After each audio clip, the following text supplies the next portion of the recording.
ప్రస్తుతం మనతో పాటు ప్రముఖ ఆధ్యాత్మికవేత్త ఆస్ట్రోన్యూమరాలజర్ జయప్రద గారు మనతో ఉన్నారు. మేడంతో మాట్లాడదాం. నమస్కారం మేడం. నమస్తే అమ్మా. శ్రీమాత్రే నమః. నక్షత్రాల సిరీస్ లో భాగంగా ఈ రోజు మనం చిత్త నక్షత్రం గురించి మాట్లాడదాం. ఏంటి నక్షత్రం యొక్క ప్రత్యేకతలు, వీళ్ళ జీవితం లైఫ్ లాంగ్ కూడా ఏ విధంగా ఉంటుందో తెలియజేయండి. చిత్తా నక్షత్రం అనగానే ఈ నక్షత్రానికి మనకి కుడి అధిపతి నక్షత్రానికి తులారాశిలో ఉంటుంది. చాలా ఒక రకంగా ఏంటంటే చాలా గొప్ప విశేషమైన కలిగిన చాలా పెద్ద నక్షత్రం అంట చెప్పాలంటే. అంటే మనం నక్షత్రంలో పరంగా తీసుకుంటే దీని గురించి రాసిన జ్యోతిష్య గ్రంథంలో చాలా విశేషంగా రాశారు. కానీ ఇవాళ ఉన్న సిచ్యువేషన్లో ఈ నక్షత్రంలో ఉండే వాళ్ళందరూ కూడా చాలా రకమైన ఇబ్బందులు పడుతున్నారు. ఎంత ఇబ్బందులు పడతారంటే వాళ్ళు చాలా కష్టాలు పడుతూ బయటకు వస్తారు. ఎవరైనా సరే నేను కష్టపడకుండా ఇలా వచ్చేసానని చెప్పే వాళ్ళు ఎవరు ఉండరు ఈ నక్షత్రంలో. ప్రతి ఒక్కళ్ళకి 100% బాగా స్ట్రగుల్ చేసిన అయితే వీళ్ళకి వర్కౌట్ అవుతుంది ఏ పనైనా సరే. అది చిత్త నక్షత్రం వాళ్ళది. కొంతమందికి అబ్బాయిలైనా అమ్మాయిలైనా ఇందులో ఇద్దరూ సమానం కష్టపడి, కొన్ని నక్షత్రాలకి ఏంటంటే అమ్మాయిలు చాలా హ్యాపీగా ఉంటారు, అబ్బాయిలు కొంచెం కష్టపడతారు. కొన్ని నక్షత్రాల్లో అబ్బాయిలు చాలా హ్యాపీగా ఉంటారు, అమ్మాయిలు కష్టపడుతుంటారు. కానీ చిత్తా నక్షత్రం చోటికి అమ్మాయి అబ్బాయి ఇద్దరికి ఒకే రకమైన కష్టం ఉంటుంది. సో ఇద్దరు కష్టపడాల్సిందే. దీనిలో ముఖ్యంగా మనం ఈ నక్షత్రాలను తీసుకుంటే ఏంటంటే వీళ్ళు చాలా ఏ విషయమైనా తొందరగా నేర్చుకునే శక్తి ఉన్నవాళ్ళు. అంటే ఈజీగా నేర్చుకుంటారు. ఏకసంతాగ్రహి అంటారు కదా, అలాగా ప్రతి విషయాన్ని వాళ్ళకి నచ్చితే దాన్ని బాగా అనాలిసిస్ చేసుకుని వాళ్ళు దాని ప్రకారం తీసుకుంటారు. చిత్రం కళాకారులు, తర్వాత ఎక్కువగా మనకి మీడియా రంగంలో క్రియేటివిటీస్ గా ఏదైతే మనకి మనం చదువుతాం నావల్స్ కానీ పోయిటరీస్ కానీ బుక్స్ గా ఉంటారు, అదంతా చిత్త నక్షత్రం. వాళ్ళు నచ్చిందంటే ఆ పదాన్ని వాళ్ళు నచ్చినట్టే రాస్తారు అనమాట. అలాంటివి రాసే వాళ్ళ వీళ్ళే. తర్వాత అందమైన పెయింటింగ్స్ కానీ బ్రహ్మాండంగా కనిపించే దాంట్లో ఒక విశేషం ఉంది, ఆ దాంట్లో మనం ఆ లోతు మనం తెలుసుకోవాలనుకుంటే కూడా అది కూడా చిత్త నక్షత్రం వాళ్ళే వాళ్ళ పెయింటింగ్స్ చేయగలుగుతారు. తర్వాత ఏదైనా ఒక ఫీల్డ్ లో సక్సెస్ఫుల్ గా రన్ అవుతారు వీళ్ళు. అంటే దాని మీద రచయిత రంగంలో అంటే రచయితలుగా వాళ్ళు బ్రహ్మాండంగా మంచి మంచి విషయాలు రాస్తారు, చాలా లోతుగా వీళ్ళు రాస్తారు అనమాట. ఇవి జరిగేది చిత్త నక్షత్రం అండి. ఏ పని చేయకుండా ఖాళీగా టైం పాస్ చేస్తూ ఇంట్లో వాళ్ళని ఇబ్బంది పెడుతూ సతాయిస్తూ ఉన్న వాళ్ళు కూడా చిత్త నక్షత్రం వాళ్ళే. సో ఇక్కడ ఏమైందంటే లగ్నానికి శుభగ్రహాలు బాగుంటే లైఫ్ లో అన్ని వీళ్ళు స్ట్రగుల్స్ కష్టపడినా సక్సెస్ అవుతారు. లగ్నం ఒకవేళ బాగాలేకపోయినా పాపగ్రహాలు చూస్తున్నా సరే విపరీతమైన కోపము, విపరీతంగా మొండితనం ఉంటుంది. అందువల్ల ఇంట్లో వాళ్ళు వీళ్ళతో ఇప్పుడు ఏ విషయమైనా సరే పోట్లాడుతుంటారు, పట్టించుకోకుండా ఉంటారు, ఇష్టం వచ్చిన మాట్లాడుతుంటారు. అది వీళ్ళకి ఎదుటి వాళ్ళకి అది చాలా హట్టింగ్ ఉంటుంది, అది బాధ. కానీ వీళ్ళ ప్రపంచం అంతా ఏంటంటే ఇంట్లో వాళ్ళని ఎక్కువగా ఇంట్లో వాళ్ళకి ఏవి జరగకుండా హ్యాపీగా చూసుకోవాలని అనుకుంటారు. కానీ వీళ్ళు మాట్లాడే విధానం మాత్రం అలా ఉండదు. వాళ్ళ మనసులో భావన బాగుంటుంది కానీ మాట్లాడే విధానంలో అలా ఉండదు. కనుక ఇంట్లో వాళ్ళు వీళ్ళని తప్పుగా అర్థం చేసుకొని వీళ్ళు చేసే పనులని కరెక్ట్ కాదా అని అనుకుంటుంటారు. ఇది జరుగుతుంది చిత్త నక్షత్రం వాళ్ళకి. వీళ్ళకి ఉద్యోగం బెటరా వ్యాపారం బెటర్ అంటారు? చాలా వరకు వాళ్ళు ప్రొఫెషనల్ గానే ఉంటారు, ఎవ్వరు కూడా ఉద్యోగాలు చేయరు, చాలా తక్కువ మంది. అంటే వీళ్ళకి ఏంటంటే అదృష్ట యోగాలంటే నక్షత్రాది దశ వింశద దశ ఏదైతే ఉందో కుజమహాదశ స్టార్ట్ అవుతుంది. కుజమహాదశ రాహువు కనుక యోగిస్తే వీళ్ళకి చాలా వరకు గవర్నమెంట్ ఉద్యోగాల్లో ఉంటారు వీళ్ళు. చాలా వరకు మనకి ఎంఆర్ఓలో తీసుకోండి, తర్వాత డిపార్ట్మెంట్ లో తీసుకోండి, అన్నిట్లో కూడా వీళ్ళు డిఫరెంట్ కేటగిరీలో గవర్నమెంట్ సంబంధించిన వ్యవస్థలో పనిచేస్తారు. అందువల్ల అంటే ఉద్యోగం అనేది గవర్నమెంట్ సంబంధించిన ఉద్యోగాలు, లేకపోతే వ్యాపారాలు, లేకపోతే ప్రొఫెషనల్ గా ఉండగలుగుతారు.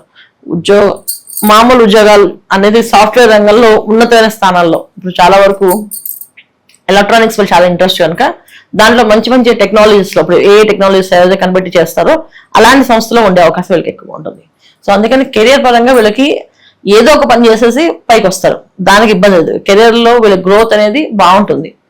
90% 100% అని చెప్పచ్చు. 90% 100% బాగుంటుంది. ఎవరో ఒకలో ఇద్దరికో అది బాగాలేదండి అని చెప్పడం తప్ప 100% కెరియర్ పరంగా వీళ్ళు సక్సెస్ఫుల్ అన్నమాట. సో ఫ్యామిలీ పరంగా వీళ్ళు కొంచెం ఫెయిల్ అవుతుంటారు తప్ప కెరియర్ లో వీళ్ళు 100% ప్రతి ఒక్క విషయంలో గ్రోత్ అనేది బ్రహ్మాండంగా వెళ్తుంది. అది ఓకే. వీళ్ళ వ్యక్తిత్వంలో ఎలాంటి మార్పులు చేసుకుంటే బాగుంటుంది అంటారు? లైక్ ఎక్కువగా ఎక్కడ నష్టపోతూ ఉంటారు, ఏమైనా సరి చేసుకుంటే బాగుంటుంది అంటారు? వీళ్ళకు ఉన్న ఒకే ఒక విషయం ఏంటంటే ఏదైనా ధర్మంగానే ఉంటారు, అధర్మంగా ఉండాలనుకోరు. కాకపోతే ఎదుటి వాళ్ళు బాధపెట్టుకోవద్దని చెప్పి వీళ్ళని ఎవరిని ఏమి అనుకోవద్దని చెప్పి వీళ్ళే అబద్ధాలు ఆడుతుంటారు. వీళ్ళు ప్రతి ఒక్క అబద్ధానికి పెద్ద శిక్ష పడుతుంది వాళ్ళకి, ఆ విషయం వాళ్ళకి తెలియదు. సరే ఆ క్షణాన్ని వాళ్ళు బాధ పెట్టుకోదు కనుక, నాకు నచ్చలేదు కనుక ఏదో చిన్న అబద్ధం ఆడేసి వాళ్ళు కవర్ చేస్తుందో అనుకుంటారు. ఆ చేసిన తప్పు ఏం కాదు. కాకపోతే ఏంటంటే వీళ్ళ జాతకాల్లో ఏదైతే ఉందో, ఇప్పుడు తులా రాశిలో నక్షత్రం ఈ చిత్త నక్షత్రం వాళ్ళు ఉన్నారనుకోండి, శని భగవాన్ ఉచ్చస్థితి అది అంటే ఏంటంటే కర్మాధిపతి అక్కడ వచ్చేస్తాను అని. ఆయన ఏం చేస్తారంటే ప్రతి ఒక్క చిన్న విషయాన్ని నువ్వు మంచి మాట్లాడినా చెడుగు మాట్లాడినా ఎవరి కోసం మాట్లాడినా ఆ క్షణాల్లో చెప్పింది అబద్ధమే కదా, దానికి ఒక శిక్ష ఉంటుంది అనమాట. అలాంటి ఇబ్బందులు వీళ్ళు పడుతుంటారు. సో చిన్న చిన్న అబద్ధాల వల్ల ఒక్కొక్కసారి వీళ్ళకి ఫైనాన్షియల్ గా చాలా ఒకేసారి పెద్ద ఇబ్బంది వచ్చే అవకాశం ఉంటుంది. అయితే కొంతమందికి హెల్త్ ఆరోగ్యం ఒక్కసారి దెబ్బతిందంటే మళ్ళీ సెట్ అవ్వదు. జనరల్ గా వీళ్ళకి ఆరోగ్యం బాగుంటుంది, ఎప్పుడు కూడా అంత దెబ్బతినే అవకాశం ఉండదు. 100% వీళ్ళ ఆరోగ్యం బాగుంటుంది. ఎప్పుడైనా వీళ్ళకి ప్రాబ్లం వస్తే అది ఫైనాన్షియల్ గానే వస్తుంది. అది చాలా హై లెవెల్ తీసుకెళ్లి అక్కడ స్తంభించేస్తుంది. అక్కడి నుంచి కింద దిగలేరు, తగ్గించుకోలేరు, వాళ్ళ లైఫ్ స్టైల్ తగ్గించుకొని ఎదుటి వాళ్ళు అడగలేరు. వీళ్ళ దగ్గర ఉన్న విషయం ఏంటంటే ఎవరికైనా ఇవ్వలేదు తప్ప అడగడం రాదు వాళ్ళకి. నా దగ్గర లేదు, నేను అప్పుడు నీకు ఇచ్చావా, ఇప్పుడు నాకు హెల్ప్ చేస్తాను అడగలేరు. ఉన్నదంటే ఇస్తారు, లేదంటే సైలెంట్గా ఉండగలుగుతారు, మెయింటైన్ చేయలేరు. దానివల్ల వీళ్ళు చాలా స్ట్రగుల్ ఫేస్ చేయాల్సి వస్తుంది. అది ఖచ్చితంగా లైఫ్ లో వీళ్ళకి ఒక 5 ఏళ్ళు అనేది ఖచ్చితంగా జరుగుతుంది. అది ఎప్పుడు జరుగుతుంది అనేది డిఫరెంట్ ఆఫ్ వాళ్ళ దశలు బట్టి ఉంటుంది అనమాట. ఇక వీళ్ళకి వివాహ యోగం సాధారణంగా ఏ ఏజ్ లో ఉంటుంది అంటారు? వీళ్ళు తొందరగా మాయలో పడిపోతారమ్మా, ఇష్టపడిపోతారు. చాలా మంది ఏంటంటే చిత్తా నక్షత్రం వాళ్ళకి ఒకరిని ప్రేమించి ఇంకొకరు పెళ్లి చేసుకునే అవకాశాలు ఉంటాయి అండి. అంటే వాళ్ళ ప్రేమ విఫలం అయిపోయి దానివల్ల కాస్త దేవదాసులాగా అయిపోయి ఆ తర్వాత మళ్ళీ ఇంట్లో వాళ్ళని తిట్టి సవరించి మళ్ళీ పెళ్లి చేసి మళ్ళీ ఆ అమ్మాయిని చూసుకోమని చెప్పి అలా లక్షణాలు ఎక్కువగా ఉంటాయి. వైఫ్ అంటే వీళ్ళకి వివాహం అనేది కాస్తంత ఇబ్బంది పట్టే సిచ్యువేషన్. అమ్మాయిలకైనా అబ్బాయికైనా. ఒకరు పెళ్ళైన అమ్మాయికి హస్బెండ్ టార్చర్ పెట్టేస్తాడు. అతను చెప్పేవి ఈ అమ్మాయికి అసలు ఏది అర్థం అవుతుంది. పాపం ఎంత అడ్జస్ట్ అవుదామన్నా అడ్జస్ట్ అవ్వలేదు, అలాంటి తత్వం ఉంటుంది. వీళ్ళు ఎక్కడైనా ఫెయిల్ అయ్యారంటే అది ఒక మ్యారేజ్ లైఫ్ లోనే వీళ్ళు కొంచెం ఫెయిల్ అవుతారు అనమాట. అమ్మాయిలు ముఖ్యంగా అయితే సంతానం వల్ల కూడా ఫెయిల్ అవుతుంటారు. కొంతమంది ప్రెగ్నెన్సీ నిలబడదు, అదొక మానసికమైన బాధ వాళ్ళకి.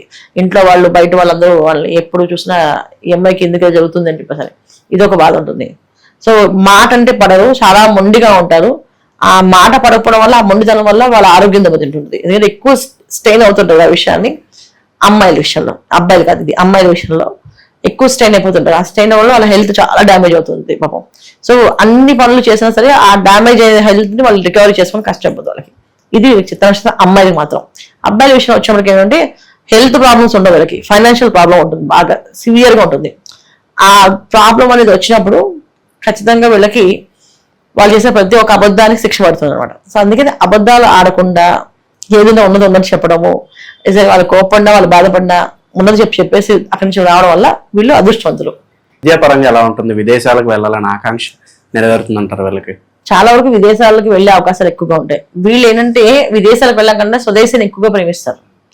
తల్లిదండ్రులతో ఉండడం కానీ, వాళ్ళు చేసిన పనులన్నీ కొన్న వాళ్ళు చెప్పినట్టు వాళ్ళకి ఏదైనా చేయడం కానీ వాళ్ళు గుర్తుగా. వీళ్ళకి ఏంటంటే ఫ్యామిలీ బాండింగ్ ఎక్కువ కదా, ఫ్యామిలీ అంటే ఎక్కువ ప్రేమిస్తారు. చాలా తక్కువ మంది విదేశాలకు వెళ్ళి సెటిల్ అవ్వాలనేది, ఎక్కువ ఇండియాలో ఉంటారు. ఎందుకంటే వీళ్ళ కోపం ఎక్కువ, ప్రతి ఒక్క మాట అంటే పడలేరు. సో ఎవరైనా అడ్జస్ట్ అవ్వాలి, అక్కడ ఇంకో దేశానికి వెళ్ళి అక్కడ ఆ దేశంలో వాళ్ళు చెప్పినట్టు వినాలి, ఎవరు ఉంటారు, మనకి ఎంత అవసరం ఉంది, ఇక్కడ సంపాదించుకోవాలి అదేదో అని చెప్పి తెలియని వాళ్ళు బాగా ఆ తెలియజేట్లన్నీ కూడా వాళ్ళు సొంతంగా వాళ్ళు వాడతారు. అందువల్ల ఏంటంటే చాలా వరకు విదేశాలకు వెళ్ళరు, ఇక్కడే ఉంటారు. వెళ్ళిన వాళ్ళు అక్కడ కూడా ఉన్నా అక్కడ అడ్జస్ట్ అయిన వాళ్ళు మళ్ళీ ఇక్కడ అడ్జస్ట్ అవ్వలేదు. అది అక్కడ అలవాటు అయిపోయింది కదా, మళ్ళీ ఇక్కడ నేను అడ్జస్ట్ అవ్వాలంటారు. ఇది వీళ్ళతో ఉన్న ప్రాబ్లం అంతే. వీళ్ళు లైఫ్ లాంగ్ చేసుకోవాల్సిన పరిహారాలు ఏంటి? లైఫ్ లాంగ్ వీళ్ళు చేసుకున్న పరిహారం ఏంటంటే ఫ్యామిలీ విషయంలో ఎటువంటి అబద్ధం ఆడకూడదు. వీళ్ళు నిజాయితీగా ఉండాలి ఫ్యామిలీ దగ్గర. ఎందుకంటే ఏది వస్తుందో ఏదో రాదో చెప్పరు. చాలా వరకు వైఫ్కి చాలా మంది అసలు ఏమి చెప్పరు. వాళ్ళు అసలు సంపాదిస్తున్నారా, ఎంత సంపాదిస్తారా, ఎంత వస్తుంది ఏమి చెప్పరు, సైలెంట్గా ఉంటారు. అలా కాకుండా ఏం వస్తుంది, ఎలా వస్తుంది అని చెప్పడం. లైఫ్ స్టైల్ని ఒక పద్ధతిలో లీడ్ చేయడం అలవాటు అయిపోయిన తర్వాత కిందకి రావడం ఇష్టం ఉండదు వీళ్ళకి. సో లైఫ్ స్టైల్ అలాగే ఉండాలి అంటే వీళ్ళు భగవంతుని ఎక్కువ ప్రార్థించాలి. వీళ్ళు దేవుణ్ణి తక్కువ నమ్ముతారు.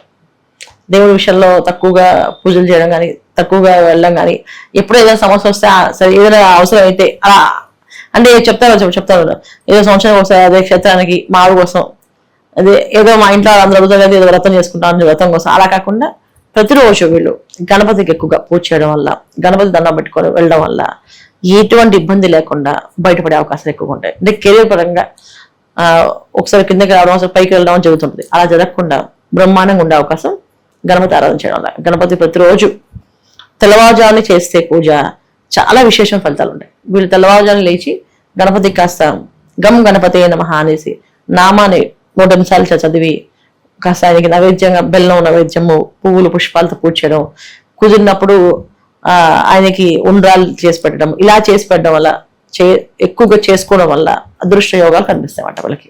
మంచి విశ్లేషణ అందించారు, ధన్యవాదాలు. నమస్తే అమ్మా. శ్రీమాత్రే నమః.